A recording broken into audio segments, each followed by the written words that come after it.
5에서 20mm입니다. 바다의 물결은 남해 먼바다와 서해 남부 먼바다에서 2에서 5m로 높게 일겠습니다. KBS 제1라디오 저녁 종합뉴스, 지금까지 아나운서 박주아, 이상우였습니다.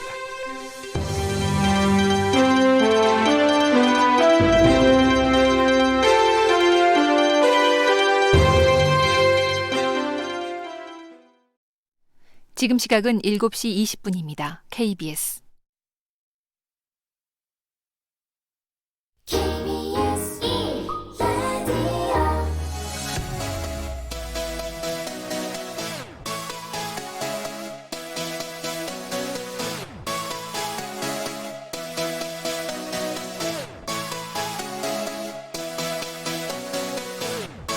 KBS 열린 토론.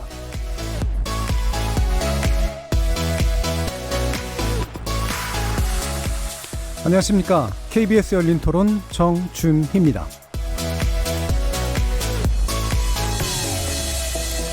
KBS 열린 토론, 매주 월요일은 정치의 재구성으로 만납니다. 지난 토요일이죠. 검찰청 앞에서 벌어진 검찰개혁 촛불 집회에 추산 약 200만 명이 참가한 것으로 알려졌는데요. 민주당은 검찰개혁에 대한 시민명령이라면서 심을 싣고 있는 반면, 야당은 숫자 부풀리기가 너무 심하다라면서 친문 세력이 주도한 집회라고 그 의미를 축소하고 있습니다. 검찰개혁을 촉구하는 시민의 목소리가 더욱더 번져갈지 귀추가 주목되는 가운데, 이에 대응하는 야당 측의 이번 주 집회는 또 어떤 목소리를 담게 될지 궁금합니다. 검찰개혁의 열망, 그리고 공정사회에 대한 요구, 이 올바른 에너지를 우리 정치는 어떻게 담아내야 될까요? 정치의 재구성에서 토론해 봅니다. KBS 열린 토론은 여러분들과 함께 만듭니다. 문자로 참여하실 분은 샵 9730으로 의견 남겨주십시오. 단문은 50원, 장문은 100원의 정보 이용료가 붙습니다. KBS 모바일 콩, 트위터 계정 KBS 오픈을 통해서는 무료로 참여하실 수 있습니다. 청취자 여러분이 KBS 열린 토론의 주인공입니다. 날카로운 의견과 뜨거운 참여 기다리겠습니다. KBS 열린 토론 지금부터 출발하겠습니다. 살아있습니다. 토론이 살아있습니다. 살아있는 토론, KBS 열린 토론. 토론은 라디오가 진짜입니다. 진짜 토론, KBS 열린 토론. 자, 출연자 소개 전에 재난방송 관련해 알려드릴 사항이 있습니다. 오늘 저녁 7시에 제주도 산지 지역에 호우경보가 발효되었습니다. 위험지역에 계신 분들 외출 자제해 주시고요. 안전한 곳으로 대피하시기 바랍니다. 협치는 너무 멀고 대립만 남은 여의도 정치, 여기서 새롭게 바꿔봅니다. 정치의 재구성, 함께해 주실 네 분의 논객 소개하겠습니다. 최병묵 전 월간 조선 편집장 나오셨습니다. 네, 안녕하세요. 자, 그리고 고재열 시사인 기자 나오셨습니다. 네, 안녕하십니까. 이준석 바른미래당 최고위원 함께하셨습니다. 네, 안녕하십니까. 그리고 김준우 변호사 나오셨습니다. 네, 안녕하세요. 자, 이렇게 네 분과 함께하는 KBS 열린 토론 월요일 코너 정치의 재구성, 영상으로도 생중계되고 있는데요. KBS 모바일 콩 보이는 라디오를 통해서 보실 수 있고요. KBS 모바일 어플리케이션 마이케이 접속하시거나 유튜브 들어가셔서 KBS 일라디오 또는 KBS 열린 토론 검색하시면 지금 바로 저희들이 토론하는 모습 영상으로도 보실 수 있습니다. 구독도 많이 눌러주시고 의견도 남겨주십시오. 못 들으신 분들 나중에 팟캐스트로도 들으실 수 있고요. 매일 새벽 1시에 또 재방송도 됩니다. 자, 이렇게 함께할 방법까지 안내해드렸고 정치의 재구성 본격적으로 시작해보겠습니다. KBS 열린 토론. 예, 지난 주말에 여러 가지 일들이 있었습니다만 또 문재인 대통령이 일단 대국민 메시지를 냈고요. 그다음에 또 오늘 이제 나온 이야기가 좀 있죠. 그 내용을 보면 국민으로부터 신뢰받는 권력기관이 될 수 있는 방안을 조속히 마련해달라라고 조국 법무부 장관에게 업무 보고를 받는 자리에 대통령의 내용이 있었고요. 여기에 이제 검찰총장에 대한 지시 내용까지 이제 들어가 있었습니다. 그래서 검찰총장 스스로도 개혁의 주체가 돼서 개혁을 이끌어가야 된다라는 그런 내용으로 표현이 되어 있었는데, 이 부분에 대해서 또 여러 가지 이야기들이 좀 나오고 있습니다. 지금 대통령이 검찰개혁 메시지로서 내놓고 있는 이 이야기들 또는 형식, 이에 대한 의견을 먼저 좀 여쭙겠습니다. 최용 편집장님. 그렇죠. 지금 이 시기가 굉장히 중요하다고 보는데요. 네. 지금 조국 법무장관 본인도 물론이고 그 가족에 대한 수사가 지금 사실은 전방위적으로 진행이 되고 있지 않습니까? 이 즈음에 이제 문재인 대통령이 계속해서 절제된 검찰권 행사 얘기를 해가고 있고, 근데 이제 오늘은 이제 바로 검찰 개혁에 그 좀 더 신경을 좀 써달라. 그리고 그 개혁 방안을 검찰총장이 그 마련을 하라 이렇게 얘기를 했거든요. 그 얘기는 현재의 검찰 수사 이 진행 상황에 대해서 다소 좀 불만을 내포하고 있는 그런 짓이라고 보여요. 그러다 보니까 이제 윤석열 검찰총장에 대한 지난 금요일의 1차 경고에 이어서 오늘 나온 거는 2차 경고다 이런 생각이 듭니다. 그래서 이제 윤석열 검찰총장 쪽에서는 뭐 찬찬히 검토를 해보겠다라는 입장이지만 어찌됐든 간에 대통령의 직접 지시가 있었기 때문에 이런 부분에 이 수사도 다소 좀 위축된 감은 없지 않을 것이다. 그런 점에서 본다면 수사의 중립성이라고 하는 걸 굉장히 강조해 왔었는데 그 부분에 대한 침해 아닌가 이렇게 생각을 합니다. 그럼 수사의 어떤 측면이 위축될까요? 전반적으로 위축될까요? 아니면 어떤 과정들이? 전반적으로 위축이 되는 것이죠. 계속해서 지금 이제 조직 문화 얘기도 하고 있고, 그다음에 뭐 이제 뭐 인권 존중 뭐 이런 얘기도 하고 있단 말이죠. 그러면 그게 이제 사실은 어떤 인권이 지금 존중받지 않고 있는 것인지, 어떤 조직 문화가 문제가 있는 것인지 이런 부분을 지적하지 않고 일반론처럼 얘기를 했기 때문에 그러면 이제 그런 안들을 뭐 대통령이 지시했으니까 검찰에서 뭔가 마련을 해야 되지 않겠습니까? 그런데 하필이면 지금 이제 조국 장관 주변에 대한 수사가 한참 진행 중일 때 이런 얘기를 했단 말이죠. 그러면 마치 이제 검찰 내부에서는 지금 조국 장관 관련한 수사가 우리가 무슨 인권을 침해한 사례가 있나? 대통령이 혹시 그런 인식을 가지고 있는 것은 아닌가 하는 좀 의구심이 들지 않겠습니까? 그래서 시점이 전반적으로 중요하다. 위축될 수밖에 없을 것이다. 알겠습니다. 이런 생각이 듭니다. 고재열 기자님. 네, 제가 봤을 때는 수사가 위축될 게 아니라 지금 수사에 있어서 문제가 되는 부분들이 위축되지 않을까 싶습니다. 이를테면 지금 연거푸 문제가 되고 있는 피의사실 공표 같은 그런 것들이 문제가 될 것 같고요. 그리고 또 근본적인 문제 제기를 하자면은 왜 이 수사를 특수부와 그 외까지 다 동원돼서 20명 이상의 검사들이 해야 되는 건지, 50명 이상의 수사관이 해야 되는 것인지, 그리고 50곳을 압수수색을 해야 되는 것인지, 그것에 대해서 이제 뭐 저는 개인적으로 좀 문제 제기를 해야 될 부분이 그런 것 같아요. 그러니까 지금 다른 일선 검사들이 다 경무에 시달리는데 20명까지 동원될 이게 수사였나, 50곳을 압수수색할 수사였나, 그렇게 지금 대한민국 검사들이 한가한가 하는 그런 생각이 들고요. 왜냐하면 그 정도의 수사가 진행되려면 전제 조건이 된다고 생각합니다. 그러니까 이 조국 장관의 부인이 그런 어떤 입시비리 브로커거나 그래서 어떤 그런 것들을 이 조직적으로 범죄로 하고 있거나, 아니면 조국 장관이 민정수석 시절에 권력형 비리를 저질렀다라는 어떤 그런 중대한 심증을 가지고 할 수 있는 걸 바탕으로 해서 할 수 있는 수사 규모고, 이거는 그냥 조국 장관 임명에 대한 어떤 이 반대의 의사표시를 하기 위한 수사라는 게 귀납적으로 지금 증명되고 있는 상황이라 그런 수사 규모에 대한 어떤 점검도 돼야 될 것 같고요. 대통령 메시지가 이제 2단계로 나왔는데 그 2단계를 통해서 어쨌든 제가 봤을 때는 이 문제를 바라보는 프레임이 바뀌게 될 것 같습니다. 그러니까 9월까지는 그 프레임의 중심에 조국이 있었습니다. 조국 장관. 이 사람을 임명할 것인가 말 것인가. 그럼 임명한 이 사람을 인정할 것인가 말 것인가. 그런 조국 장관이 프레임의 중심에 있었는데 그 프레임이 이제 검찰 개혁으로 넘어왔다라고 볼 것 같습니다. 그래서 대통령이 이제 스스로 검찰 개혁안을 내라고 검찰총장에게 지시를 한 거는 어떻게 보면 이제 공을 넘긴 것일 수도 있고, 그리고 지금 이제 매서운 민심의 시각으로 보자면 검찰의 우리 민심이 내 죄를 네가 알렸다. 그래서 네 죄를 고하렸다라고 이제 그걸 보고를 먼저 하라는 거죠. 그래서 일단은 이제 검찰총장이 개혁에 대한 어떤 그 마인드를 어느 정도 가지고 있는지 확인해 보고 그 다음에 이제 또 다른 단계로 좀 접어들지 않을까 싶습니다. 이런 압수수색이라든가 수사 진의 규모가 이례적인 부분에 대한 모종의 지적이 있었다라고 보시는 거고, 만약에 그러면 그 부분이 정상화되거나 또는 적어도 위축된다거라고 하면 어떤 수사의 내용이 조국 장관에 대한 의혹을 제대로 검증해내는데 실패할 수도 있다라는 그런 우려에 대해서는 어떻게 보시나요? 일단은 이제 그 검찰이 얘기하는 대통령은 대통령의 일을 하고 장관은 장관의 일을 하고 검찰은 이제 검찰의 일을 하는 그 페어 플레이를 하기 위해서는 제가 봤을 때는 이제 검찰이 그동안에 어떤 임명과 결부된 그 다급한 시점에서 모르겠어요. 그걸 의도적으로 했는지 아니면 적극적으로 유출했는지 아니면 소극적으로 유출되도록 그냥 방조했는지 모르겠지만 그런 내용들이 나와서 확인되지 않은 내용으로 인해서 여론이 환기되고 그리고 그거에 맞춰서 지금 야당이 공세를 하면서 그래서 이제 여당에서 그 공세에 대한 어떤 그런 이제 문제 제기까지 있는 상황 아니겠습니까? 그래서 그런 부분에 대해서는 이제 좀 정돈을 하고 가야 되지 않나. 그러니까 장관도 장관의 일을 할 수 있게. 그리고 검사는 이제 우리가 흔히 말하는 대로 공소장으로 말한다고 그러잖아요. 그러니까 수사 결과가 어느 정도 일단락되고 증명되고 확인되는. 그래서 명확하게 기소할 수 있는 부분에 대해서 이제 발표할 시점이 있을 텐데 그런 데까지 좀 이제 좀 서로 완만하게 가야 되는 어떤 그런 그렇게 해야 되지 않나 하는 이제 그런 문제적 의식으로 나온 얘기가 있지 않나 싶습니다. 그러니까 뭐 제가 대충 또 해석을 하면 말씀하신 거로, 그러니까 이게 현재 정도의 규모가 아니고서도 만약 입증할 수 있을 혐의였다면 입증이 가능했다. 뭐 이렇게 볼 수도 있는 건가요? 뭐 또 거꾸로 얘기하자면 현재 규모로 지금까지 해서 명확하게 증명한 것도 없잖아요.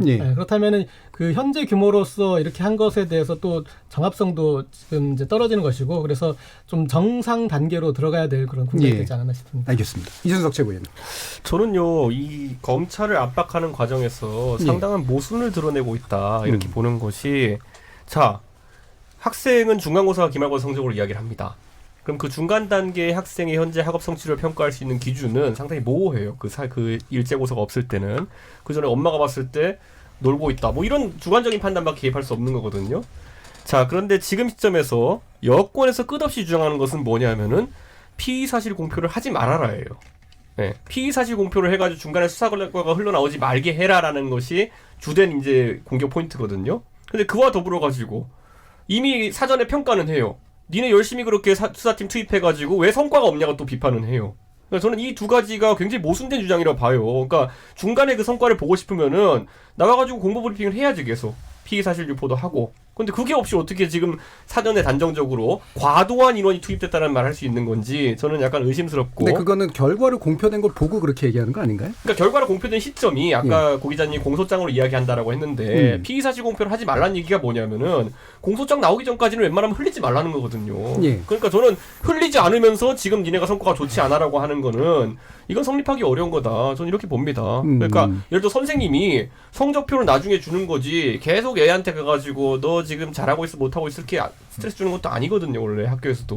그러니까 저는 지금 시점에서 한 가지 주장만 했으면 좋겠어요. 그러니까 피의 사실 공표를 하지 말라고 하는 주장과 더불어 가지고 왜 지금 성과가 안 나냐고 하는 것은 완전 모순입니다. 그래서 저는 아까 고 기자님 말씀하신 대로 공소장이 나오는 시점에 그때 가서 평가를 해줬으면 좋겠습니다. 예를 들어 20명의 검사를 투입했는데 그에 걸맞지 않은 형태의 아주 미약한 혐의들만 나왔다. 이러면 당연히 검찰은 저를 포함해가지고 많은 국민들이 조국 장관에 대해 가지고 과도한 수사를 했구나라고 많은 사람들이 의식할 거고요. 그게 아니라 실제적으로 20명을 투입해가지고 상당한 수준의 혐의가 발견되었고 국민들이 짚어볼 만한 지점들이 나왔다 그러면은 20명을 투입할 만한 이유가 있었구나 이렇게 판단할 겁니다. 근데 지금 단계에서 뭘 보고 애초에 그러면은 과도하게 투입됐다고 판단하는 것인지 좀 그거 자체가 의심스럽습니다. 조국 장관이 받고 있는 혐의점이 지금 사실 유출이 안 되잖아요.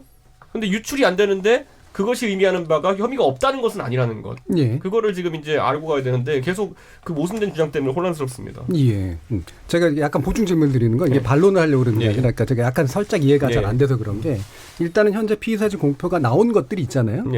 그 나온 것을 봤더니 계속해서 이제 여러 가지 혐의들이 있는데 이게 지금까지의 규모로 이 정도의 혐의라고 하는 것들을 만들어낸 게 현재 규모로 적당했나라는 질문을 하는 것과 저는 예를 들어 한 가지 예를 들게요. 피의 사실 공표가 지금 되었다고 하시는데 제가 봤을 땐 뭐 공표보다는 유출에 가깝다고 봅니다. 언론 취재를 통해서 드러난 상황들이 많기 때문에 자 그렇다면은 거기에 지금 투입된 검사들이 거대하다고 이제 표현했는데 특수 1, 2, 3, 4부도 있겠지만은 투입된 조직들을 보면은 남부지검의 금융범죄 수사하는 팀이 들어갔고요. 그리고 방위사업 관련해서 수사하는 팀이 들어갔습니다. 그런데 많은 사람들이 고개를 갸우뚱하겠죠. 윤석열 총장과 검찰 지휘부에서 왜 방위사업 수사에 전담하는 팀을 투입했을까? 단순히 검찰 조직 내에 뭐 인력이 부족해서 그랬을까? 그게 아니라 저는 어떤 혐의점을 잡았기 때문일 거라 보는 것이거든요. 그러니까 나중에 예를 들어 방위사업 수사부가 투입된 것이 적절했느냐를 보려면은 그와 관련된 혐의점을 잡았느냐? 라는 거 이런 것들로 공소장에서 확인할 수 있겠죠. 공소장에서 사실 그 부분은 결과적으로 판단될 수 있는 판단이 가능하겠죠. 그건. 알겠습니다. 김준우 변호사님. 대통령이 이제 주문한 거는 이제 검찰개혁 부분에 대해서 검찰총장이 잘 해달라고 예. 한 거고 법무부 장관한테는 방안을 마련하되 수사 종료된 후에 시행돼서 오해가 없기를 바란다라는 걸 주문하셨고 그다음 이제 검찰 수사 관행에 대해서 약간의 우려를 표명을 하셨죠. 그래서 뭐 저는 문재인 대통령 본인 특유의 어떤 정중동적인 자세를 견지한 메시지가 나갔다고 개인적으로 생각을 하고요. 예. 수사 문제 관련해서 이제 아까 이준석 최고위원께서는 뭐 피의사실 공표랑 뭐 그 다음에 중간 성과 간에 이제 인과관계 맞지 않다 이렇게 얘기하는데 저는 조금 결을 달리 보는데 공보수사 준칙에 나와 있는 대로 피의사실 공표를 어느 정도 할 수 있죠. 근데 저는 이제 그래서 브리핑룸에 나와서 했으면 좋겠어요. 검찰이 일주일에 한 번씩. 근데 지금 티타임 형태로 뒤로 흘리거든요. 공보수사 준칙을 적극적으로 지키라는 거예요. 저희가 좀 주문하고 싶은 거는.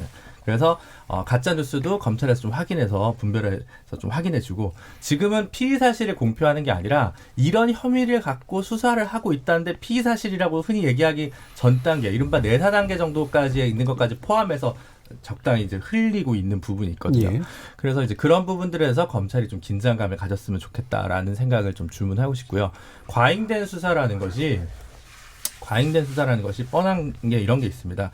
지난주에 압수수색했을 때 충북대랑 아주대 로스쿨을 압수수색을 했어요. 거기에 이제 조국 장관의 아들이 이제 로스쿨에 작년에 지원해서 떨어졌는데 이제 그 서류를 확보하기 위한 거.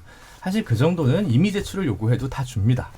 근데 이건 뭐 불합격한 거고 심지어 사실 사문서 위조가 됐든 안 됐든 뭐 그렇게 이 증거 인멸을 굳이 할 이유가 없는 거거든요. 예를 들어 그곳이 그 어떤 증명서를 발급한 기관이었다면 모를까 실제로 굳이 그럴 이유가 전혀 없거든요. 그런 부분들이 이제 제가 볼 때는 검찰이 이제 언론의 주목을 받으면서 본인들도 상당히 긴장이 되고 나름 부지불식간에 조직의 명운 일정 걸려 있는 것 같으니까 무리하고 과도한 스텝을 할 때가 있다고 생각을 하거든요. 결국 이번 주 뭐 지난주 촛불 집회도 뭐 정치적 해석은 나뉠 수 있겠습니다만 결국 그 발화점이 된 것은 그 자택 압수수색의 시간, 예. 러닝타임에 관한 문제였다고 저는 11시간을 생각하거든요. 의미하시는 건가요? 네. 예. 그런 부분이 있었다고 생각해서 그런 부분에서 조금 수사를 하지 말라는 것도 아니고 피의 사실을 언론 앞에 얘기하지 말라는 것도 아닌데 조금 더 절제된 모습을 조금 챙겨주는 것도 필요하겠다. 그 정도 경고로는 충분히 납득하지 않나. 근데 이제 그걸 과도하게 위축되면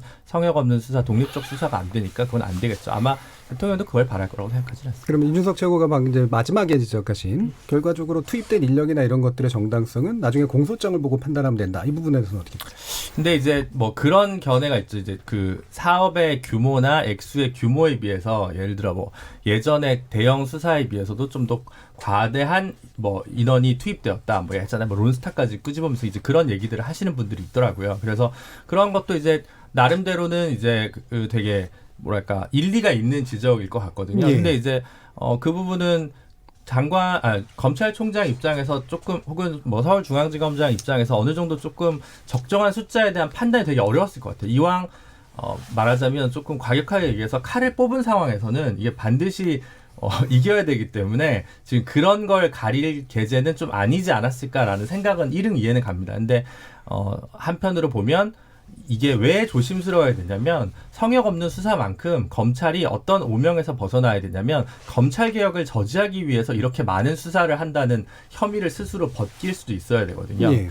그런 부분에서 보면 좀 외부의 비판에서 사실 기존의 대형 특수수사에서 어느 정도 인력이 다 일일이 투입된지 저희가 사실 다 정보를 충분히 알지는 못하기 때문에 이렇게 얘기하기는 좀 조심스럽지만 어쨌든 지금까지 봤을 때는 그 뭐 사문서 위조죄 행사죄를 가지고 사실 이 정도 인력과 이 정도 강제 수사가 동반되는 건 사실 좀 이례적이고 뭐 그런 이제 포인트들이 좀 짚어지긴 하거든요. 그래서 이제 그런 부분들을 잘 새겨서 검찰이 남은 수사를 잘 진행했으면 좋겠습니다. 알겠습니다. 글쎄 제가 지금 얘기하시는 거 들어보니까 사실 지금 검찰이 뭘 수사하고 있는지도 우리가 잘 모르잖아요. 그러면서 뭐 20명의 인력을 투입한 것이 많다 적다 지금 얘기할 계제는 아닌 것 같고 지금 검찰이 제대로 브리핑도 못 하고 있어요. 아니 그래서 저는 브리핑을 했으면 좋겠다는 의견을 한 거잖아요. 브리핑도 제대로 못 하고 있다니까. 그러니까 검찰이 지금 뭘 하고 있는지도 모르고 또 조금 전에 말씀하시는 거 보면 사문서 위조 정도 가지고서 이 정도 인력? 사문서 위조 하나면 검사 2명이면 돼요. 근데 지금 20명을 하고 있다는 얘기는 뭐가 웅동학원 문제, 뭐 사모펀드 문제, 사문서 위조, 인턴 허위 인턴 증명서, 무슨 뭐 단국대 의학 논문 뭐 그 일저자 뭐 허위 그 작성 뭐 고려대 입시 뭐 부정 의혹 뭐 이런 거 다 지금 있잖아요. 많이 지금 나타났네요. 아니 그러니까 그 종류가 나타났잖아요. 근데 거기서 뭘 하고 있는지 솔직히 말해서 잘 모르잖아요. 사모펀드에서 뭘 중점적으로 수사하고 있는지 지금 아는 사람이 있어요? 없잖아요. 그러면서 그 문외한들이 앉아가지고서 이게 수사가 뭐 검사가 너무 많이 투입됐네 적게 투입됐네. 아니 그러면은 그러니까 최 편집장님 말씀이 제 얘기랑 동일하네요. 그러니까 검찰이 당당하게 브리핑에 와서 피의 사실이 뭔지 브리핑을 하고 국민의 알 권리를 충족시켜주면 됩니다. 아니 글쎄 그랬으면 근데 지금은 어떻게 되냐면 검찰에서 못하게 하는 게 아니라 검찰이 티타임에서 기자들한테 따로 얘기를 해주고 언론 앞에서 공중 앞에서 나가서 발언하고 있지는 않습니다. 저는 그 점을 지적한 것이고요. 그 점은 공보수사 준칙을 준수하는 거기 때문에. 글쎄 근데 제가 알기로는 지금 검찰이 제대로 된 그 백그라운드 브리핑 같은 것도 못해요. 왜냐하면 여권에서 워낙 피의사실 공표 얘기를 많이 하고 있기 때문에 지금 브리핑 제대로 못하고 있는 거 아시잖아요. 아니 그러니까 브리핑을 못하는 게 아니라 브리핑을 나도 할 수 했으면 있죠. 좋겠는데 못하고 있다니까요 지금. 아니 그러니까 그 부분은 검찰이 비판을 받아야지 그걸 여당 탓으로 얘기할 부분은 아니죠. 공격을 하니까 못하고 있는 거지. 아이 그렇게 말씀하시는 건 조금 제가 볼 때는. 아니 과거에 다 했잖아요. 아니 그러니까 과거에 계속 했는데 왜 지금 안 하냐는 거죠. 아니 지금은 여권의 압력 때문에 못하고 있다니까. 김경수 지사 건도 제대로 했는데 왜 이 건은 못하냐는 거죠. 그러니까 그때보다 지금 압력이 더 세다는 거죠. 알겠습니다. 저는 피의사실 공표랑 어쨌든 공보준칙을 지켜서 하는 브리핑이랑 저는 백지장 하나를 보고 형식의 차이라고 보는데 저는 지금 상황에서 피의사실 공표로 단정할 만한 사안도 또 뭔지 물어보면 잘 답이 안 나와요. 지금 이제 그러니까. 차라리 아까 계속 얘기하시는 이제 피의사실 공표로 차라리 브리핑 형태로 뭔가 나온다면은 더 어떻게 보면은 이 검찰 수사의 우리 정당성에 대해서 판단할 수 있는 그런 게 서겠죠. 근데 이제 지금은 가장 악랄한 형태로 이 본인에게 필요한 기사를 써줄 언론의 입맛에 맞게 유출이 돼서 그리고 그 유출이 됐을 때 그거는 이제 법원에서 이 방어권을 행사한 내용이 아니기 때문에 피의자한테 상당히 불리한 내용이잖아요. 그런 것들이 일방적으로 이제 보도되는 형태로 가장 이제 안 좋게 되고 있고, 그러니까 현재 상태가 그렇고, 그 다음에 제가 봤을 때는 우리나라 법치주의인데 법치주의란 거는 법에 의한 통치지 않습니까? 그래서 이렇게 많은 수사 인력을, 수사 규모를, 검사를 그리고 이 압수수색을 할 때는 그런 법을 집행하는 거에 대한 그 정합성을 그거를 나중에 재판에서 가려지는 게 아니라 그 수사 자체에 대해서는 총장이든 중앙지검장이든 브리핑을 해야 되는 내용이라고 봐요. 그러니까 그 수사 내용에 대한 게 아니라 왜 우리는 이런 수사가 필요해서 이런 정도의 수사 인력을 쓰고 왜 이런 식으로까지 무리해서 여기 압수수색 할 필요가 없는 곳인데도 우리가 하는 척합니다. 라는 얘기를 국민들 앞에 떳떳하게 해야 되는 거죠. 그게 법치주의죠. 그러면 지금 대충 모아보면 물론 견해 차이는 충분히 있습니다만 일단은 어떤 식으로든 유출은 방식이 아닌 공식적인 브리핑은 필요한 것 같다라는 거잖아요. 그다음에 그렇다면 만약에 브리핑이 돼야 될 내용이라고 하는 것은 대충 어떤 수준일까요? 김준우 변호사님. 아니 그러니까 이제 왜 압수수색을 하게 됐는데 압수수색을 한 것은 이런 혐의점을 주고 중점을 주고 압수수색을 하게 됐고 영장이 나왔다. 뭐 이런 식으로 해서 그리고 이제 만약에 심지어 그 뭐 짜장면을 먹었느니 한식을 먹었느니 누가 계산했는지 이런 불필요한 것들도 좀 있었잖아요. 그러니까 적어도 최소한 그 중간에 어떠한 수사 그 압수수색 대상이 바뀌어서 결국은 압수수색 영장을 변경하면서 결국 그 영장이 나올 시간까지 기다렸다 보니까 더 길어졌다. 이런 것들이 이제 같이 이야기가 되면 되겠죠. 근데 그게 안 되니까 수없이 많은 억측과 뭐 그때 여성이 몇 명 있었느니 없었느니 이런 것까지 계속 회자되는 건 사실 제가 볼 때는 국가 전체의 국력의 낭비이고 취재 리소스의 낭비라고 좀 생각이 듭니다. 그래서 아니 그게 전례가 있어요. 지난번 이제 최순실 특검 때 있었잖아요. 그 특검 때 보면 수사의 내용은 뭐 브리핑을 못하지만 그건 이제 피의사실이라고 해서 공표를 못하죠. 예를 들어서 압수수색 영장이 들어가면 대략적으로 무슨 사건에 관해서 압수수색 영장이 들어갔다는 것 정도는 브리핑을 할 수 있지만 피의사실이 뭐다, 뭐 때문에 우리가 압수수색을 한다는 거는 구체적으로는 설명을 못하거든요. 근데 그 최순실 그 관련한 특검에 보면 그 수사의 과정은 공개하도록 돼 있어요. 그러니까 지금도 그 사실은 그 여권에서 뭐 피의사실 공표나 뭐 이런 문제 가지고 검찰을 저런 식으로 압박하지 않는다면 전 그 정도 선에서는 충분히 할 수 있다고 생각을 해요. 그리고 그런 일 때문에 바로 그 정경심 교수에 대해서 사실은 그 사문서 위조 혐의로 기소를 해놓고서도 기소 후에도 공소장 공개를 못했잖아요. 그러니까 적어도 그 최순실 특검 관련한 그 특검의 수준에서는 저는 브리핑을 충분히 할 수 있는데도 지금 검찰이 그걸 못 하고 있다는 거죠. 그런 것들이 문제입니다. 그러니까 그런 거 정도는 저는 충분히 할 수 있다고 봅니다. 그러니까 저는 그걸 안 한다고 생각하는 거고 이제 최 편집장님 못 한다고 생각하니까 그거까지 견해차만 확인하면 될 것 같습니다. 예, 알겠습니다. 자, 그러면 촛불 집회 얘기가 나와가지고 그걸로 연결이 좀 되려고 하는데요. 지난 이제 주말에 이제 촛불 집회가 있었습니다. 가신 분들도 있고 안 가신 분들도 물론 많을 텐데요. 일단은 이제 지금 수치 얘기로 지금 막 이제 싸움이 좀 진행이 되고 있는데, 뭐 수치가 옳다 그르다 이 문제도 물론 괜찮고, 일단 기본적으로 이 촛불 집회에 대한 정치적으로 어떻게 봐야 되는가라는 문제에 대해서 의견을 먼저 좀 여쭐게요. 최국 편집님. 저는 이제 광장에 나온 그 어떤 시민들의 숫자, 이거는 그다지 중요하지 않다 이렇게 보는 입장입니다. 예. 그게 왜 그러냐면 사실 어떤 현안에 관해서 이 현안에 우리 국민들 중에 다수가 뭘 생각하고 있느냐는 건 여론조사로 다 드러나요. 예. 그게 광장에 있는 목소리의 숫자가 뭐 예를 들어서 100만이다, 200만이다, 뭐 이 사람들이 나왔다고 해서 그게 전 국민 여론이라고 생각하지 않거든요. 예. 그런 의미에서 본다면 거기서 누가 무슨 주장을 하든 간에 그거는 그냥 그 일각의 주장일 뿐이고, 사실 제일 중요한 거는 국민의 의견이 어느 쪽에 손을 들어주고 있느냐가 더 중요하다고 봐요. 예. 그런 점에서 본다면 자, 조국 법무장관에 대한 뭐 수호 뭐 이렇게 생각하는 사람도 있을 것이고, 그 반대 사퇴 이렇게 생각하는 사람도 있을 것이에요. 그런 뭐 저 집회가 다 있었잖아요. 그렇기 때문에 우리가 이제 또 하나 예를 들 수 있는 건 최순실 국정농단 사건 때 보면 사실은 그때는 광장의 목소리와 국민 여론이 거의 비슷하게 갔어요. 예. 이게 그 어느 정도 그 하여튼 그 비례해서 갔어요. 근데 제가 알기로는 지금 현재 조국 법무장관 문제를 둘러싼 국민 여론과 광장의 목소리, 그러니까 토요일 거만 이제 국한에서 얘기를 하자면 그 광장의 목소리는 방향이 달라요. 그렇기 때문에 이 숫자는 별로 중요한 것도 아니고 앞으로 정치적으로 미칠 파장도 그렇게 크지 않다 이렇게 봅니다. 기본적으로 여론조사에 반영된 어떤 보편성을 보는 게 훨씬 더 맞다라고 이제 보시는 건데. 뭐 그거야 의문의 여지가 없는 거 아닌가요? 예. 근데 이제 그런데 이제 최순실 국면, 그러니까 국정농단 국면에서는 어쨌든 그 여론조사와 시민의 목소리가, 광장의 목소리가 이제 같이 갔는데 지금은 그렇죠. 그게 명확하게 비례적으로 반영되고 있지 않다라고 보시는 거죠? 아니 지금은 뭐 다 드러나 있지 않습니까? 광장의, 그러니까 토요일만으로 얘기하면 예. 광장의 목소리와 여론조사의 목소리는 반대로 가고 있잖아요. 반대로 가고 있죠. 아니 여론조사 다 보셨을 거 아니에요. 그러니까 여론조사는 갈려 있고, 물론 이제 그 사퇴라든가 이런 여론이 일부는 더 높게 나오는 건 맞지만 갈려 있는 나왔죠. 거고. 예. 그리고 갈려 있다는 부분도 그 리얼미터 조사 가지고 얘기하시는 것 같은데, 그거는 또 엊그제 KBS 조사를 보면 아 리얼미터 조사가 잘못됐구나 하는 거 금방 느끼실 거예요.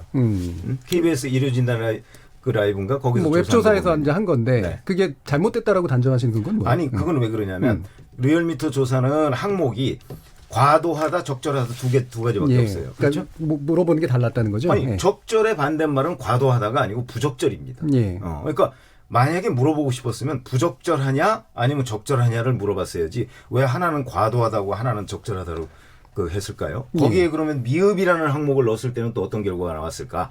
그렇기 때문에 그거는 항목 자체가, 이 설문조사 항목 자체가 좀 구성이 잘못됐다 이렇게 보는 거죠. 알겠습니다.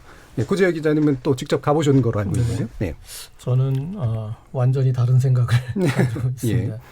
일단은 저는 숫자가 중요하다고 봤고요. 예. 그러니까 그 좀 비교하자면은 저는 이번에 갔을 때 이 탄핵 촛불 집회의 초기 양상과 어떠한 공통점과 차이점이 있을까, 이제 그 점을 주목해서 이제 가서 봤거든요. 그래서 탄핵 촛불 집회가 이렇게 확대될 때 어떤 규모가 있습니다. 그러니까 어느 단계에 이렇게 몇십만씩 그런 규모가 있는데, 제가 이 주말에 가보니까 폭발적으로 증가를 했어요. 예. 예, 그래서 주최 측에서도 이 규모에 대한 대비가 전혀 없어서, 그 전주에 비해서 그렇다는 말씀이신 그렇죠. 거죠. 그래서 어떤 경우가 발생했냐면 무대 앞으로도 도로를 꽉 채우고, 그러니까 그 전주에는 무대 이제 도로에 한쪽만 이렇게 했었거든요. 그러니까 무대 앞쪽으로 도로를 꽉 채우고 무대 뒤쪽으로도 꽉 채웠어요. 그래서 무대 쪽으로 전혀 접근을 하지 못하는 시민들이 많아서 이 촛불 집회 참석을 하러 오신 분들 중에 대부분이 무대가 있는지도 모르고 돌아가실 정도로 이제 그렇게 이제 갑자기 이렇게 폭발적으로 증가했다라는 이제 그런 부분을 주목하고 싶고요. 그래서 뭐 200만이 되네 안 되니 이런 어떤 이제 그 저희 쟁점이 있지만, 제가 봤을 때는 200만이 되는 건 금방이겠구나. 이런 집회의 어떤 그런 흐름에서 이제 그런 걸 봤고, 아까 최명국 편집장님 말씀하셨을 때 뭐 여론조사의 축, 그리고 또 SNS에서 나타나는 축, 그리고 이제 이런 집회의 숫자인데, 저는 이것들이 뭐 지적하셨듯이 탄핵 때는 밖의 여론과 여기에 모이는 사람들의 어떤 이 동조율이 상당히 높았고 그런데 지금 갑자기 모이는 사람들이 보여주는 바는 제가 봤을 때 여론이 급변침하는 거에 대해서 갑자기 변화하는 거 그리고 일종의 선행 지표라고 결집하는 거에 대해서 그걸 보여주는 것 같았고요. 촛불 집회가 무르익었을 때하고 어제 집회하고 차이가 뭐냐면 깃발이 별로 없었어요. 그러니까 깃발이 별로 없다는 얘기는 그룹으로 온 데가 별로 없었다는 얘기죠. 그리고 깃발이라는 게 그냥 개인이 재미삼아 뭐 짜장면 배달 왔어요. 뭐 그런 식의 어떤 그런 깃발로 오는 이제 소그룹 이제 뭐 한 3, 4, 5 정도고 그것도 별로 없었고 그렇게 오고 그다음에 개인들이 준비 안 된 상태로 대부분 와서 그러니까 촛불 집회 같은 경우는 어떤 식으로든 이 뒤나 옆에서 주도하고 어떤 그 마당을 만드는 그룹들이 상당히 많았는데 그게 거의 없어서 그냥 이제 반복적으로 이제 구호만 외칠 정도로 이제 그런 부분들이 좀 있었고 그래서 제가 봤을 때는 어떤 지금 이 여론이 그러니까 거기 오신 분들 중에 조국 수호를 외치시는 분도 있고 또 검찰 개혁을 외치시는 분도 있고 그러니까 본인이 조국 장관을 수호해야겠다 이거에 더 의견이 더 많은 분들 분명히 계세요. 그렇지만 전체적으로 이 9월까지 조국 장관 임명을 놓고 벌어졌던 그 이슈가 검찰 개혁이라는 어떤 그 우리 사회 시스템 개혁으로 가는 거기에 제가 봤을 때 이제 충분히 어떤 그 교두보가 되는 집회라고 보고요. 그리고 저는 이제 뭐 숫자 논란에 대해서 우리 이준석 최고위원이 이따가 적절한 이제 뭐 반론하겠지만 저는 200만으로 분명히 가고 있는 그 집회라는 데에서는 뭐 이견이 없을 것 같습니다.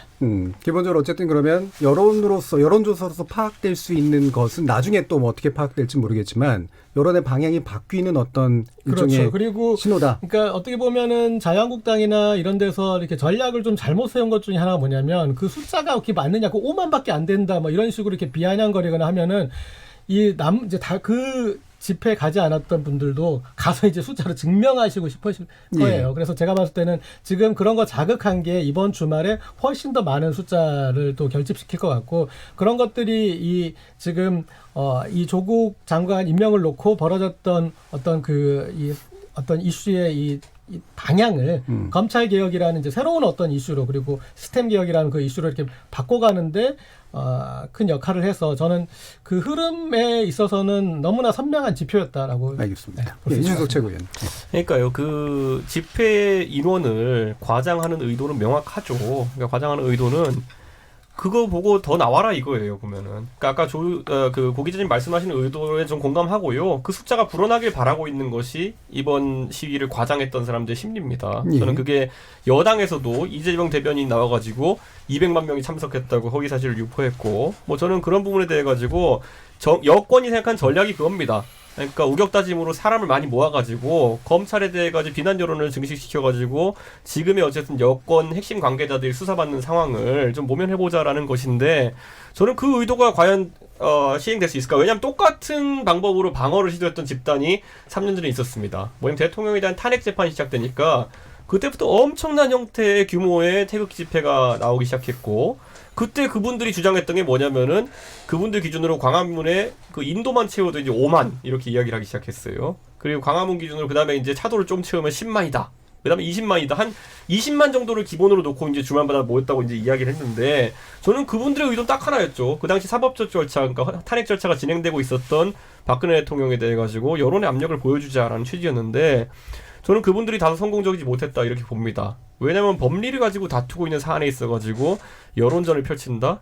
정작 수사기관이나 아니면 재판하는 기관에는 제 생각에는 그렇게 좋은 모습으로 안 비춰졌을 것이다 이렇게 판단하고 지금 이제 조국 장관에 대한 어쨌든 지지와 그리고 사법개혁에 대한 지지가 다르다 이렇게 표현하시는데 사법개혁이 절대 가치 중립적인 단어가 아닙니다 지금. 그러니까 그분들이 그러면은 과거에 뭐 고 변창훈 검사가 돌아가시고 이렇게 뭐 검찰에 다소 좀 안 좋은 행태가 드러났을 때 그때 그분들이 그럼 거기에 강한 이런 의지를 느꼈느냐? 저는 그런 건 조금 더 느끼지 못했거든요. 그때 원래 적폐청산이라고 하면 또 그분들이 좋아했겠죠. 근데 지금 와서 이제 검찰 개혁을 하자고 나오는 이유는 그냥 우리 편이 수사받는다 이거라고 좀 봅니다. 어느 정도는. 그렇기 때문에 이 상황 속에서 그것을 아주 중립적인 뭐 검찰 개혁의 가치를 위해서 많은 분들이 모였다라고 표현하는 것도 저는 약간 호도한다 보고 저는 오히려 여권이 이번에 이인영 대표가 뭐 마음속으로 2천만 명이 지지하고 이런 말 하는 걸 보면서 그냥 지지층 결집에 나섰다 이런 판단하고요.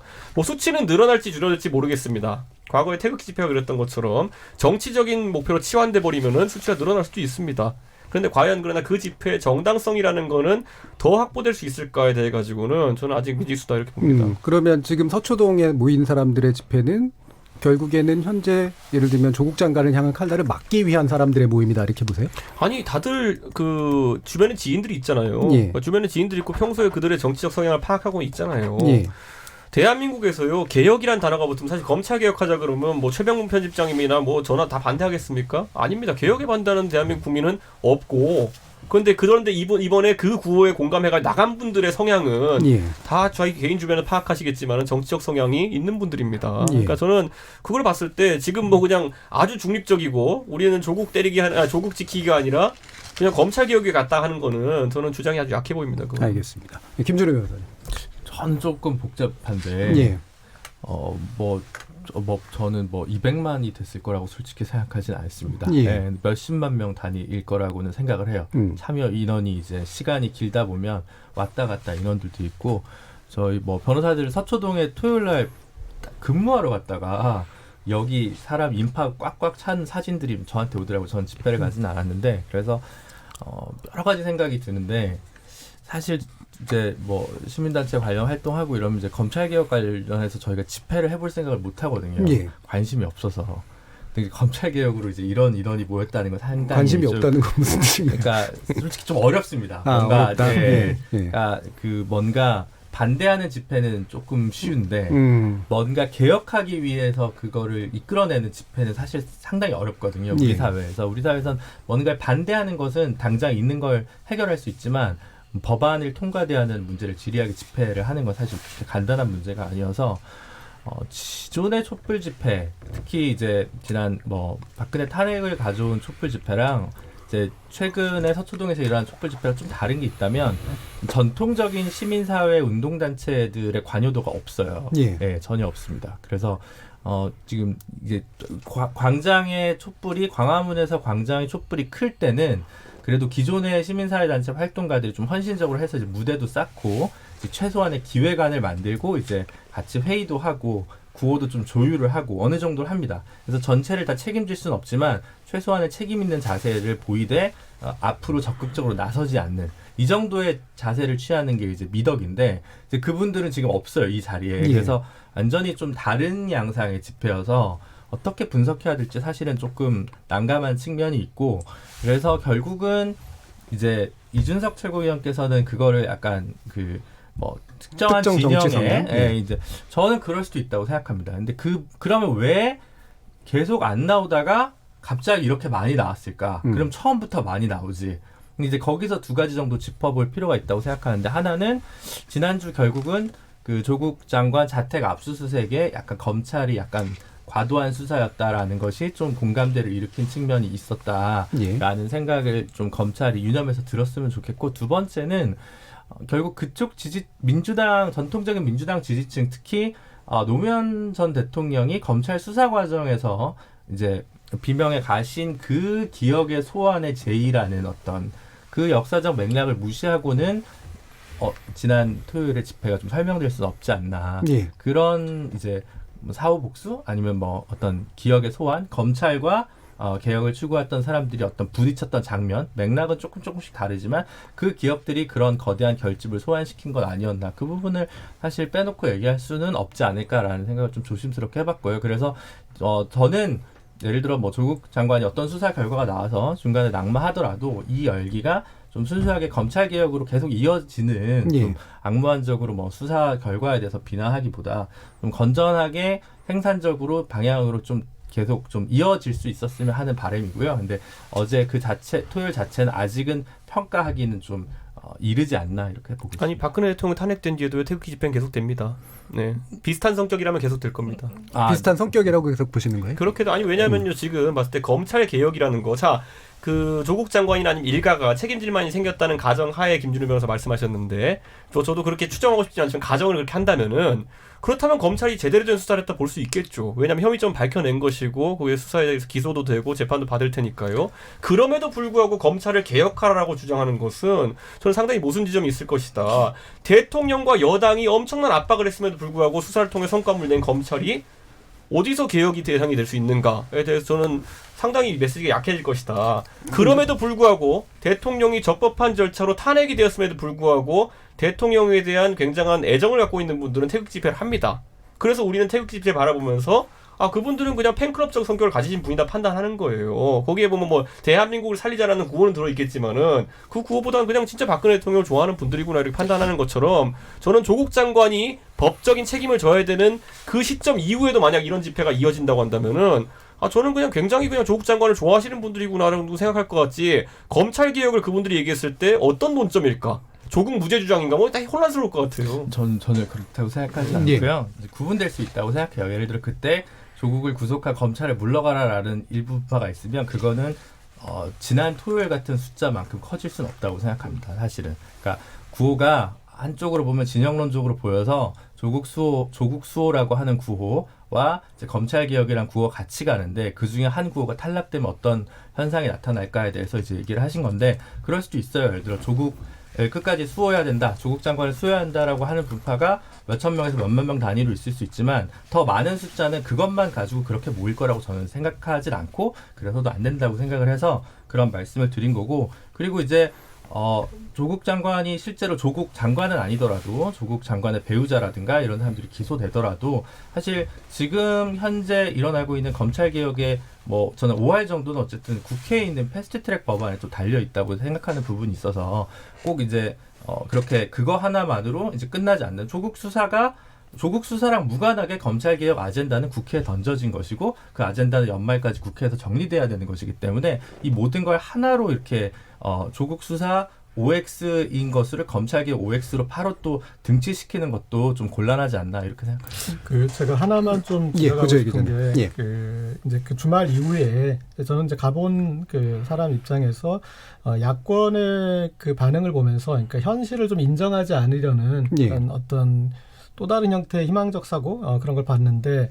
좀 광장 포비아가 있는 것 같아요. 그러니까 촛불 포비아를 그걸 건드려서 그렇게 모였을 리가 없을 거야라고 생각하시는 이제 그런 측면이 있는 것 같아요. 그래서 우리 이준석 최고위원도 이번 주에는 저랑 손잡고 한번 같이 가서 한번 보시고 이게 어떤 식으로 지금 확대되는지를 한번 보시면 이 성격은 뭐 조국 그 수호 그 조국 장관의 마니아적인 성격은 태극기 집회하고 얼마나 다른지 이제 좀 보이실 수 있을 것 같은데 태극기 집회 가보셨어요? 네. 우리 지나가면서 많이 봤죠. 그러니까 제가 거기에 그렇게 본인도 안 가보셨으면서 저한테 안 가봤다고. 아니 거기는 많이 보잖아요.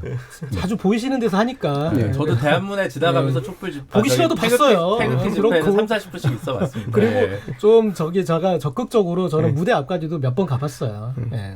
멱살은 안 잡혔고요. 어쨌든 그리고 근데 조금 유념할 거는 그런 부분이 있었습니다. 그러니까 그 광화문 촛불 집회, 탄핵 집회하고 명확히 다른 점 중에 하나는 이렇게 20대 그런 젊은 층의 참여는 확실히 저조했어요. 그래서 이번 이제 이 조국 장관 관련해서 어떤 문제되었던 그런 박탈감이나 이런 것들은 아직 치유가 안 됐다라는 거는 확실히 좀 느낄 수 있었고요. 그리고 거기서 이제 그 숫자 얘기할 때 이제 쟁점된 게 그 서초구에서 했던 서리풀 축제 멤버하고 겹쳤다라고 하는 부분이잖아요.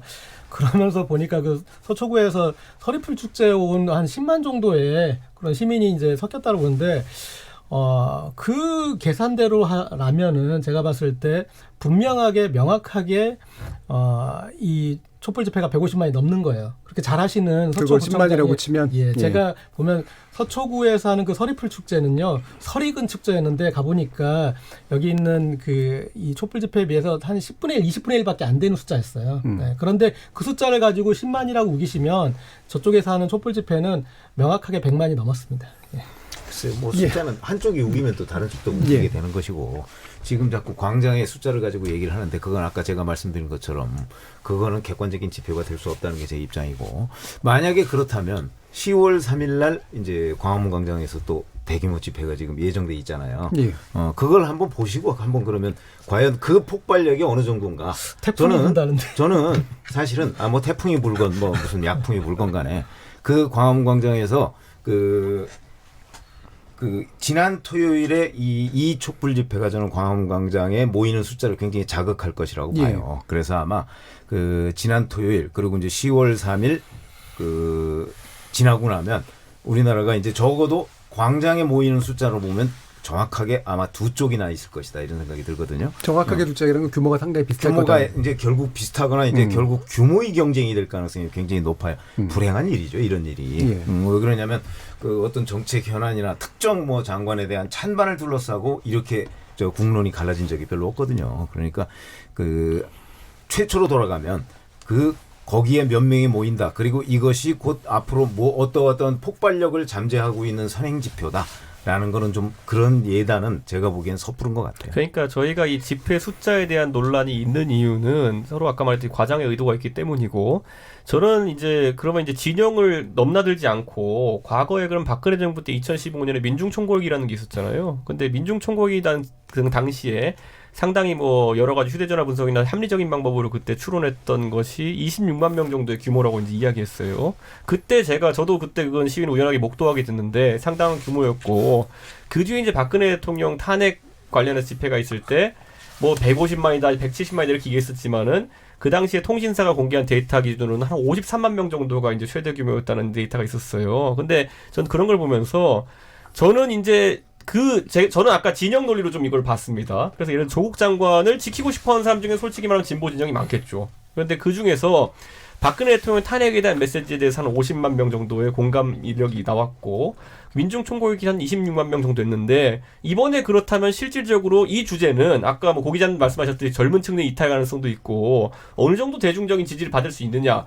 아까 고 기자님 설명대로 이것도 이제 숫자가 증가하는 추세에 있는 것이라면은 그 정점에서 이게 어느 정도의 공감을 받을 수 있을까에 대해 봤을 때는 지금까지 제가 봤을 때 아까 말했던 민중총궐기나 아니면 박근혜 대통령 탄핵에 대한 어떤 주장보다는 공감을 상대적으로 적게 받을 수밖에 없는 주제다. 왜냐하면 조국 장관을 지키겠다는 아젠다가 제가 봤을 때는 결코 일부가 아니에요. 왜냐면 거기 피켓 드신 분들 보면요. 적어도 자기가 무슨 피켓 들고 있는지 아실 거 아니에요. 아까 언급으로는 그게 태극기 집회하고 다를 바 없다라고 얘기했어요. 그러니까 조국 수호가 굉장히 많았어요. 그러니까 그 파란색으로 된 조국 수호 네 글자 있는 걸 들고 있는 분들이 거의 대다수였기 때문에 저는 그 안에서 이 아젠다는 아까 말했듯이 어쨌든 국민들 입장에서는 뭐 잘 나가는 사람의 비리 문제다 이러면은 기본적으로 공감하기 어려운 주제거든요. 실제 결과가 어떻게 나오든지 간에. 그렇기 때문에 저는 이거에 있어가지고 어느 정도 좀 정점에 찍었을 때 그 열기라는 것은 아까 제가 언급한 두 가지 당연하겠지만 탄핵이나 아니면 민중총궐기보다도 열기가 좀 약할 것이다 이렇게 판단합니다. 예. 제가 숫자와 메시지에 대해서 조금만 보론을 말씀드리면 메시지는 그런 이제 그 현장의 목소리들이 없었던 게 아니고 그리고 근데 뭐 이제 그 메시지를 정리해주고 있는 게 지금 대통령도 메시지를 정리해주고 검찰개혁이라는 메시지 정리해주고 조국 장관 본인도 지금 오늘 검찰개혁위원회 2기를 발족시키면서 그 메시지를 정리해서 그 메시지가 이제 점점 더 이제 선명해지는 그런 이제 단계라고 볼 수 있을 것 같고요. 그리고 숫자는 제가 봤을 때 이제 어제 그 집회 나온 숫자는 저는 진짜 중요하게 보거든요. 왜 중요하게 보냐면 우리가 탄핵 국면에서 2016년 12월 3일에 6차 촛불 집회 숫자가 아까 말씀하신 그 숫자예요. 그렇죠? 가장 엄청난 숫자가 왔던. 근데 그 집회에 그렇게 결집이 되기 전에 탄핵에 대한 여러 가지 정치인들의 꼼수가 등장하기 시작했어요. 그래서 이게 탄핵이 될 수 있을까 갑자기 흔들리고 뭔가가 어떤 전국이 경랑칠 때 그 숫자가 그때 그렇게 모이는 걸 확연하게 보여주면서 월요일 날 화요일 날 다시 정치인들이 어떤 그런 것에서 다시 탄핵으로 모든 게 다시 정돈이 됐던 그런 적이 있었거든요. 그래서 저는 이제 지금 계속 조국 이 국면에서도 여론이 좀 널뛰기를 하고 이쪽 저쪽 약간 기울고 있었는데 거기에서 어떤 중요한 변곡점이 그런 그 적이었다. 모르겠어요. 10월 3일에 얼마나 올지 태풍을 뚫고 얼마나 오실지 모르겠는데 거기서 이제 그게 양분되는 양상으로 나타날지 아니면 이거의 어떤 변곡점으로 들어갈지 그걸 한번 지켜봐야 될 것 같습니다. 근데 저는 순수하게 무조건 탄핵 때처럼 서초동 집회가 계속 커질지는 잘 미지수고요. 근데 이제 정확히 아까 말씀드린 걸 반복인데 검찰이 악수를 두면 커집니다. 그건 확실한 것 같아요. 그래서 검찰이 단순히 지지층인 거랑 잠재적 지지층이 거리에 나오는 것과의 실천을 하는 것과의 차이가 있거든요. 그러면 예전부터 많이 나왔어요. 그런 게 아니고 이 문제에서 일단 그 발화점이 되고 기폭제가 된 건 검찰의 무리한 수사가 나타날 때 등장하는 거기 때문에 검찰이 그 부분을 뭐 죄 없는 걸 기소하지 말라는, 죄 있는데 기소하지 말라는 얘기는 아니지 않습니까? 그래서 그 부분을 좀 더 유념히 봐야죠. 안 그러면 사실 좀 꺾일 수도 있다고 저는 생각을 하고, 그래서 그건 좀 야단하기 지금 좀 어렵지 않나. 그 부분 제가 집회 열기를 안 느껴봐서 그렇지 구 기자님이랑 조금 접근이 다른 것 같습니다. 예, 알겠습니다. 자, 지금 검찰개혁에 관련된 이야기들은 많이 나오고 있는데 실제로 검찰개혁에 대해서 동의하지 않는 분들이 정말로 많은지는 잘 모르겠습니다. 그러나 어쨌든 이거는 정치적 논쟁이라기보다 좀 더 보편화된 주제로 만들어가야 될 그런 이슈인 것 같고요. 거기에 대한 현재 집회의 양상들, 이를테면 대응 집회라든가 아니면 서초동 집회 같은 것들에 대한 해석이 지나치게 또 정쟁화되는 부분들은 또 피해야 되지 않을까 싶습니다. 그래서 저희들 열린 토론에서는 좀 더 근본적인 물음에 대한 어떤 답들을 마련해 보기 위해서 검찰개혁 시리즈를 좀 준비하고 있는데요. 내일은 검찰개혁이 필요한가, 왜 필요한가라는 부분하고, 모레는 검찰개혁을 만약에 한다면 어떻게 할까라는 그런 주제로 토론을 좀 이어나갈 그런 생각입니다. 청취자 여러분들도 이 토론에 많이 참여해 주시기 바랍니다. 지금 여러분께서는 KBS 열린 토론과 함께하고 계십니다.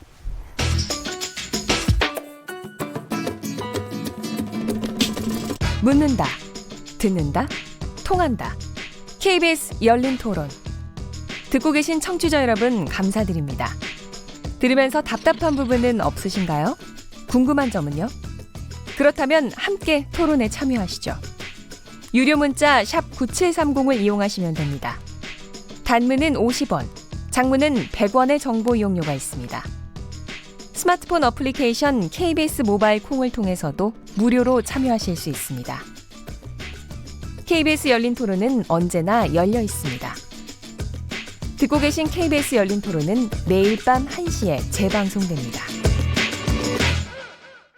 자, 그럼 전반부 토론 진행되는 동안 청취자들이 보내주신 의견 들어보겠습니다. 정의진 문자캐스터. 네, 안녕하십니까. 문자캐스터 정의진입니다. 검찰개혁 촛불 집회와 검찰의 조국 장관 수사, 그리고 대통령의 검찰개혁 메시지에 대한 청취자 여러분이 보내주신 의견 소개합니다. 7579님, 광장의 소리는 지금부터 시작입니다. 8519님, 기다려라 촛불 시즌2, 국민의힘 잘 알게 될 겁니다. 9631님, 조직적으로 인원 동원해놓고 숫자가 무슨 의미 해주셨고요. 콩으로 김상환님, 조국 수호는 의문이지만 검찰개혁, 언론개혁에 찬성하는 서울시민 서초구민입니다. 이준석 최고위원님이 지하철 교통카드 운운하시던데 지하철에 사람이 넘치니까 다들 고속터미널이나 강남역으로 걸어가더군요. 9300님, 조국 가족비리 수사와 검찰개혁은 별개입니다. 이 정부는 조국 때문에 5천만 국민을 두 갈래로 나누어 놓고 국민을 어디로 끌고 가는지 하루빨리 조국 장관은 자리에서 내려오세요. 콩 아이디 K7565로 시작하는 분, 검찰개혁까지는 좋지만 조국 수호는 왜 갖다 붙이는지, 그래서 홍위병이란 소리 듣는 거 아닙니까? 7579님, 조국 장관 수사에 당연히 문제가 있죠. 누가 봐도 보복성 수사, 낙마시키기 위한 수사, 검찰 기득권을 지키기 위한 수사, 검찰개혁을 막으려는 수사죠. 0048님, 살아있는 권력 눈치 안 보고 제대로 수사하는데 왜 검찰이 공격을 받는지 모르겠네요. 4185님, 정당한 수사를 하고 있으면 국민들이 이렇게 서초동으로 나서지 않습니다. 검찰이 하고 싶으면 탈탈탈 털어 뭐가 나올 때까지 수사하고, 덮어주고 싶으면 수사를 해태하는 검찰의 행태는 정확히 검찰개혁을 왜 해야 하는가를 검찰 스스로가 보여주고 있는 상황입니다. 2353님, 검찰 입맛에 맞는 피의 사실만 흘리니까 문제인 겁니다. 판결도 받기 전에 유죄로 낙인 찍는 거 아닙니까? 콩 아이디 K7539로 시작하는 분, 대통령의 메시지, 공개적인 압박 아닌가요? 콩으로 정재두님, 지금 상황은 옳고 그름의 문제인데 진영 논리로 몰고 가는 건 문제입니다 라고 보내주셨네요. KBS 열린토론, 지금 방송을 듣고 계신 여러분이 시민논객입니다. 계속해서 청취자 여러분들의 날카로운 시선과 의견 보내주세요. 지금까지 문자캐스터 정의진이었습니다. 뭐든지 이야기해, 날 이해시키려고 해봐. 서로의 대화가 하나 되길 기대해. KBS 열린토론. 자, 정치의 재구성 최병묵 전 월간조선 편집장, 고재열 시사인 기자, 김준우 변호사, 이준석 바른미당 최고위원 이렇게 네 분과 함께하고 있습니다. 이 시간 영상으로도 생중계되는데요. KBS 모바일 콩 보이는 라디오, KBS 모바일 어플리케이션인 마이케이, 그리고 또 유튜브 다 들어가시면 지금 바로 저희들이 토론하는 모습 영상으로 보실 수 있습니다. 자, 이제 앞부분이 또 생각보다 많이 길어졌는데요. 맨날 이렇게 뒷부분에서 좀 궁금한 게 더 많았는데 늘 남는 시간이 되게 적어요. 아니 근데 제가 요거 하나만 말씀드리면요. 그 집회 인원 추산의 방법 중에 이제 셀타워라고 해서 핸드폰 기지국으로 가는 게 가장 정확하고요. 그다음에 교통 용량으로 분석하는 것도 굉장히 과학적입니다. 그렇기 때문에 아까 말씀하시는 것처럼 뭐 고속터미널역으로 넘어가신 분, 강남역으로 넘어가신 분 전부 다 저희가 서울시에서 행안위 통해서 자료를 봤는데요. 그거는 뭐 그런 분들도 있다 수준으로 이해하시면 될 것 같고요. 서초역과 교대역에서 예를 들어 2호선 전철이 꽉 차면요. 강남역에서 못 하십니다. 이번 기회에 논문 하나 쓰시죠. 제가 사실 지금 공개하자면 제가 대학교 졸업할 때 논문이 교통공학 관련입니다. 네. 학부 논문이 어디 출간됐나요? 아닙니다. 저희 학부 논문이었는데 그거 연구했는데 용량이라는 건 다 호선별로 정해져 있습니다. 알겠습니다. 자, 이준석 최고위원님 또 이제 발언 기회를 또 한 번 갖겠습니다. 지금 유승민 의원이 이제 비상행동 대표를 맡았잖아요. 이건 좀 지금까지의 어떤 국면하고는 약간 좀 달라 보이는데 어떻습니까? 좀 전해주시죠. 사실 유승민 의원이 원래 전면에 나서는 스타일이 좀 아닙니다. 대권까지 출마했지만은 그래도 항상 나서지는 않는다라는 평을 좀 많이 받았는데 이번에 있어서는 결국 본인이 안철수 대표와 창당한 당 아니겠습니까? 근데 최근에 뭐 손학규 대표 체제 하에서의 불안화 이런 모습을 보고 도저히 묵과할 수 없다라는 판단을 한 것 같습니다. 그래가지고 이제 당내 당현체에 이제 당의 혁신과 어쨌든 화합을 바라는 조직을 만들었는데. 우선은 손학규 대표 측에서 굉장히 불쾌하게 생각할 수밖에 없죠. 왜냐하면 이중권력 체제에 비슷하게 되니까요. 그런데 어쨌든 리더십을 재구축해야 된다. 그러기 위해서 사실 손 대표 퇴진 요구들이 있었던 것인데 퇴진을 본인이 받아들이지 않으니까 그 와중에도 당의 리더십을 새로 구축하는 역할은 해야겠다 해서 나선 것이고요. 우선 기본적으로 바른미래당의 과거의 창당 정신이 있습니다. 그러니까 중도 보수적인 성향에서의 어쨌든 국민 통합이나 이런 것들이 있는데 그런 부분에 매진할 거로 보입니다. 그러면 예를 들면 안철수 전 대표의 움직임 어떻게 해석해야 되나요? 그러니까 이게 솔직하게 말씀드리면 그분이 그 책을 낸다 이런 것들 저희는 좀 못 들었었거든요. 마라톤. 근데 사실 그런 부분이 소통이 지금까지 좀 미진했기 때문에 저희도 오늘 또 그 비서실장 분이 그 게시하신 글을 보고 내용을 파악했지만은 어쨌든 안철수 유승민은 이제 공동 운명체가 됐습니다. 그렇기 때문에 그런 부분에 대한 공조를 강화해야 된다라는 취지에서 이번에 우리 그 비상행동이라는 조직을 만들면서도 그 유승민 대표가 이제 대표 역할을 맡는 것은 뭐 안 대표가 밖에 있으니까 어쩔 수 없는 선택이지만은 또 국민의당 출신의 안철수 대표와 아주 가깝게 소통하는 인사들이 실무진으로 많이 참여합니다. 알겠습니다. 제가 얼핏 그 생각이 나는데 1985년에 이제 민주화 추진협의가 있었잖아요. 민추협. DJ가 미국에 있었거든요. 그래서 여기서 민추협을 만들 때 이제 DJ는 민추협 만드는 걸 사실 반대했어요. 근데 이제 YS가 밀어붙여서 만들었잖아요.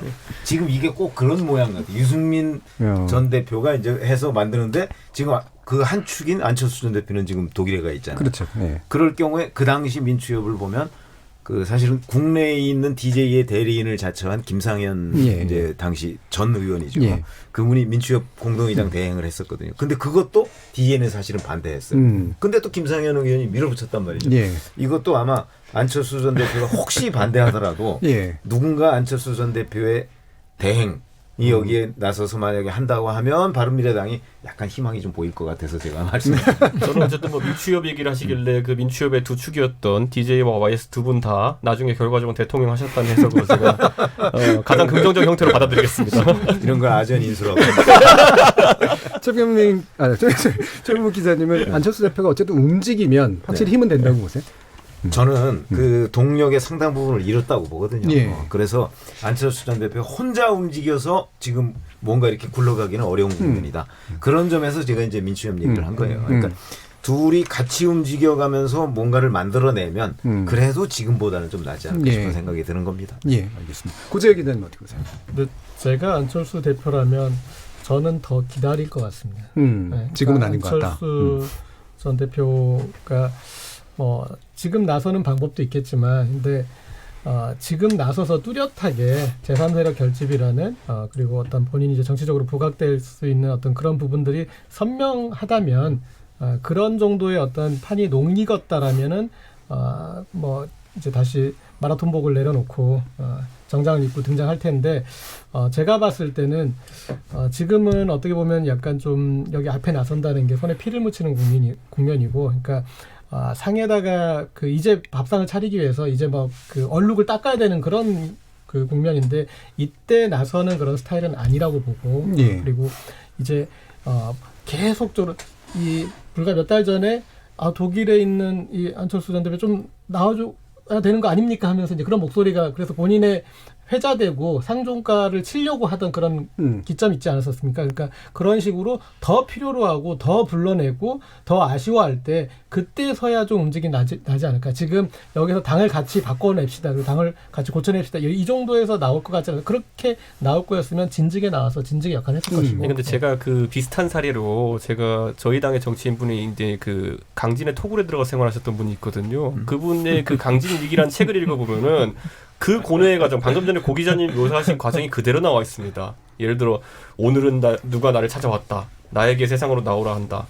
하지만 난 아직 준비되지 않았다. 킬. 그 다음 썸을 넣었어요. 나오라고 한다. 측근들과 얘기해보니까 나가지 말라고 한다. 킬. 나중에 그 책 끝에 나온 게 뭐냐면 안철수 대표가 나를 부른다. 가야겠다. 뭐 이런 거거든요. 근데 그게 고 기자님 말씀처럼 뒤로 갈수록 조건 제한이 꼭 좋아지는 방향으로만 있는 건 아니에요. 그러니까 그게 또 실기가 될 수 있기 때문에 저는 안철수 대표 입장에서는 지금 시점에 어쨌든 당신께서 당신이 만들었던 당에 대한 책임을 지는 시점은 뭐 고 기자님 말대로 좀 뒤가 될 수는 있겠지만은 총선 전일 것이다. 저는 이렇게 판단합니다. 근데 제가 아주 진짜 순수한 의문인데 혹시 그 비자 제한 같은 건 없나요?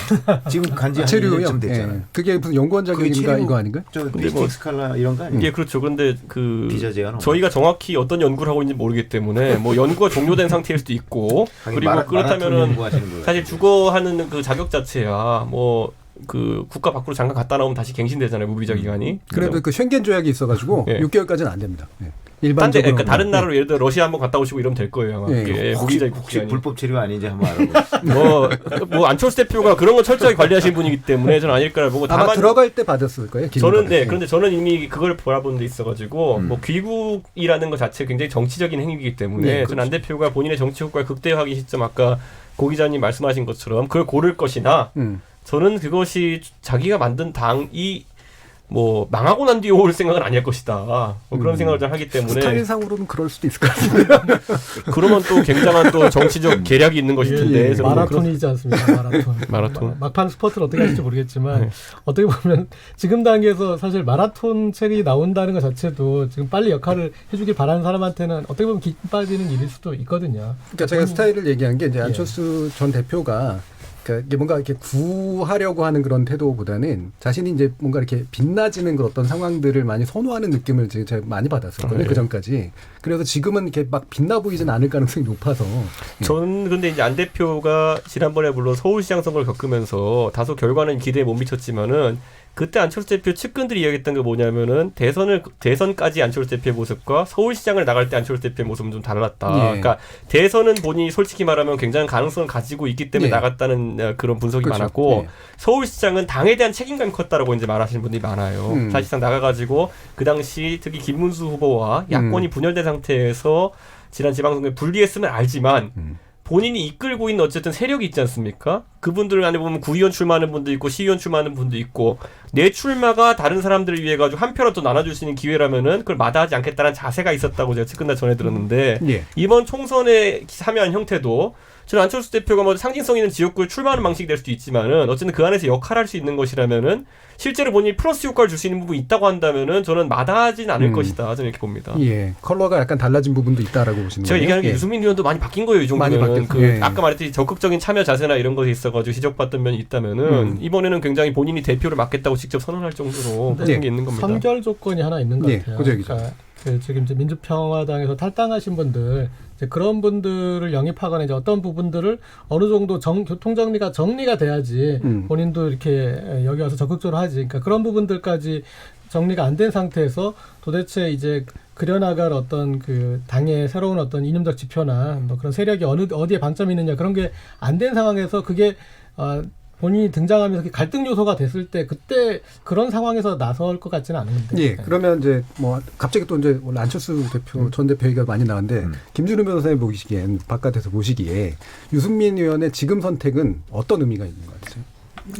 조금 늦은 것 같아요. 조금. 예. 근데 항상 그 결단하시는 그 배짱은 있으신데 타이밍이 조금 가끔 폭발력 있는 모습을 보여줘야 할 때 좀 못 나서시는 것 같아서 좀 아쉬운 게 있어요. 그래서 저는 최병목 편집장님 의견에 좀 동의하는 게 안철수 대표님은 저는 이제 더 이상 보여줄 게 별로 없다라고 생각하는 쪽이고 아직 그 유승민 대표님은 보여줄 게 남아 있는 기대감을 갖게 하는 측면이 분명히 있다고 생각을 하거든요. 그런데 그 이제 자맹을 하시면서 현직 의원이시지만도 이제 좀 거리를 현실 정치의 주요 쟁점에서는 좀 거리를 두는 모습을 보였는데 그 과정에서 쌓은 새로운 자산이 무엇인지를 이번에 새롭게 만약에 당을 창당하거나 이제 어쨌든 현재 그 번역행동의 대표를 하면서 하는 일성이 있어야 되는데 아직은 반성, 내가 제대로 못했다라는 것까지밖에 없는 것 같아요. 그래서 그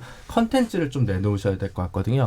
그러니까 그 다른 서사를 만들지 못했던 것 같아요. 아직까지 유승민 대표의 가장 큰 자산은 박근혜 정권 때 원내대표로서 그 국회에서 연설했던 그 부분 이상의 아우라를 지금 또 그 이상을 만들어내지는 좀 못하고 있는 것 같거든요. 대선 후보 과정도 있었고 여러 개 있었지만 그래서 두 가지인데요. 하나는 이미 지난 지방선거에서 밝혀졌듯이 사실은 안철수 대표와 둘의 소위 케미스트리, 화학적 결합의 효과가 있을지에 대해서는 사실 좀 미지수여서 저는 필요하다면 그냥 안철수 대표랑 꼭 같이 갈 필요가 있을까라는 생각을 개인적으로 하는 게 하나가 있고요. 두 번째는 그럼 새로운 걸 조금 더 적극적으로 내놓으시는 그런 게 좀 필요할 것 같다라는 생각이 들어요. 그래서 자맹의 방식이 여러 가지가 있는데 저는 그 안철수 대표가 맨날 이렇게 해외에 체류하시는 그런 무슨 서태지와 애들 따라하는 듯한 그런 신비주의는 너무 좀 철진한 것 같고 사실은 저는 역사적으로 봤을 때는 그건 김대중 대통령 옛날에 아태재단하고 런던 가 있을 때 유효했던 문법인 것 같고요. 사실은 저는 제일 좋았던 게 뭐 이준석 최고위원님 항상 좀 부정적으로 얘기하시지만 손학규 대표가 옛날에 춘천에 있으면서 전국을 돌면서 대장정인가라고 얘기를 하면서 탄광 가시고 이랬던 민생 대장정을 쭉 돌면서 전국을 한번 누볐던 일이 있었거든요. 그런 것들을 좀 해야 되는데 최근에 정치인들은 뭐 이렇게 구석으로 들어가서 강진에 가시고 뭐 정동영 의원 중간에 순창에 계시고 뭐 이런 막 농사 짓고 뭐 이런 게 아니라 전국의 민생 현장을 돌면서 사실 현장 속에서 답을 찾는 정치인으로서의 모습을 좀 제대로 꾸준히 한 1년, 2년간 보여줬다면 지금 훨씬 더 많은 자산이 쌓이지 않았을까. 안철수 전 대표도 지난번에 배낭 메고 한번 다녔잖아요. 그때는 그래도 그게 이제 그림만 있고 울림만 없는 갑자기 가방을 매니까 생기는 문제라고 생각하거든요. 그래서 그동안 2년 동안 진짜 혹은 1년 반 동안 뭐 지방선거 이후에 유승민 대표님이 좀 쌓은 게 조금 이제 좀 보여주셔야 되지 않으면 안 되겠다라는 생각이 좀 들어요. 택시 운전하는 이준석 어떻습니까? 그거는 김문수 나중에 저는 두 달 동안 월급 받고 했어요 제대로. 대선 후보 되시면 제가 다시 한번 말할게요. 아니 근데 제가 한 가지만 농담처럼 얘기하자면요. 저도 이제 이걸 보면서 안철수 대표가 정치적 변곡점을 많이 겪었는데 그때마다 사람들이 이분은 참 특이하게 여론조사 이런 것보다 지표가 하나 있는 게 뭐냐면은 이분은 코스닥 시장에 자기 이름 딴 주식이 있어요. 그래가지고 그 회사 주식이 이제 출렁이는 걸 보면서 많은 사람들이 기대치가 있느냐를 이제 보는데 오늘 책 낸다고 했더니 보니까 꽤 올랐더라고요, 그 주식이. 그러니까 저는 안철수 대표의 어쨌든 정책 자산이라는 거는 충분히 살아있다고 보는데 저는 다만 아까 김준우 변호사가 얘기했던 것처럼 독일에서의 안철수 대표의 성찰의 기회를 국민들한테 어떤 스토리로 전달하느냐가 굉장히 클 걸로 보이는 게 뭐 할 수 있는 게 많죠. 와가지고 뭐 또 늘 하시던 대로 4차 산업혁명에 대해서 고찰하고 왔습니다 이럴 수도 있고 아니면 뭐 제 정치적인 어떤 그 지금까지 행보를 보면서 이런 걸 반성한다 이런 메시지 낼 수도 있고 저는 딱 언론이 그때 안철수 대표의 귀국 시기에 마이크를 들이대는 시점에 안철수 대표가 어떤 모습 보이냐에 따라 가지고 이 회사 주식은 또 출렁일 수 있다고 봅니다. 예. 저는 하나만 주면 그래서 안철수 대표가 오셔가지고 독일시 연동형 비례대표 해야 된다라고 얘기하시면 참 좋을 것 같아요. 네. 이상 선거제 대표를 간절히 바라는 김준호 아전인수가 또 굉장히 또 카드를 잘 집어넣으셨어요. 마무리 짓기 전에 재난방송 관련해서 알려드립니다. 저녁 8시 현재 제18호 태풍 미탁이 북상함에 따라서 전국 지역에 강한 비바람이 예상됩니다. 아프리카 돼지열병 방역에도 또 각별한 주의가 필요할 것 같습니다. 농가는 울타리 등 축사시설을 사전에 정비해 주시고 마시고요. 태풍이 지나가는 동안 내부 소독 실시하고 태풍이 지나간 후에는 축사시설 철저히 점검하고 소독해 주시기 바랍니다. KBS 열린 토론 월요일 코너 정치의 재구성 이렇게 마무리할 텐데요. 저희가 정치의 재구성이 시즌 첫 번째를 마감하고 이제 두 번째 시즌을 10월부터 시작을 하는데 최병문 편집장하고 고재열 기자님은 시즌 1까지 이렇게 나오시게 돼서 두 분께 또 특별히 각별히 감사하다는 말씀을 또 전해야 될 것 같습니다. 청취자들의 적극적인 참여로 만들어지는 KBS 열린 토론을 통해서 우리 사회의 합의의 길을 찾아가도록 하겠습니다. 저는 내일 저녁 7시 20분에 다시 찾아뵙겠습니다. 지금까지 KBS 열린 토론 정준이었습니다.